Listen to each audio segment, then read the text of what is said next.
Бул аудиокитеп кыргызча аудиокитептер долбоору алкагында даярдалып, Сорос Кыргызстан фонду тарабынан каржыланган. Макмут. Илгери бир Макмут деген киши 30 эчкиси менен аял экөө оокат кылчу экен. Ал киши ар күнү эртең менен мөөнгө жуурат куюп алып эчкисин жайып кетет. Ошол убакта бир карышкыр, бир түлкү болуптур.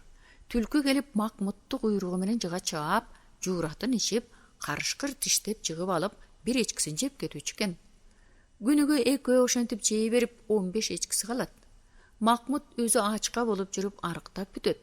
Бир кара дөө деген дөө Макмутту: "Эртең сиз биздин үйгө конокко барыңыз" дейт.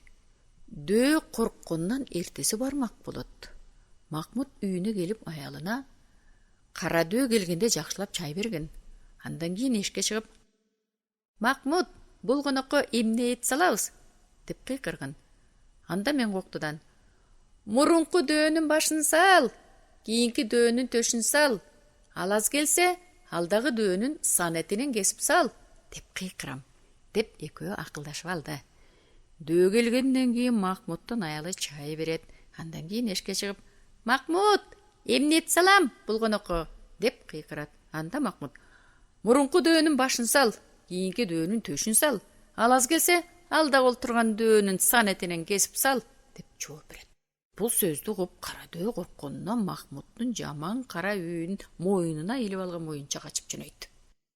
Кара дөө кетип баратып баягы түлкүгө кезигип калат. Анын аябай качканын көргөн түлкү: "Эмне качып баратасың, бегим?" деп сурайт. Анда дөө: "Ой, ушунда бир Макмут деген алыптан качып баратам" дейт. Аны укканда түлкү кыт күлүп: "Акой, анын такыралы жок. Мен куйругум менен жыга чаап, айранын ичип алчумун" дейт. "Жок, калп айтасыз. Ал жанда жок, күчтүү" деп дөө коркот. Түлкү болбой жатып, ээрчитип келе жатканда Макмут алдынан чыгып: "Кайран досум, жарайсың ишке. Качкан дөөнү алдап ээрчитип келе жаткан турбайсыңбы?" деп кыйкырат.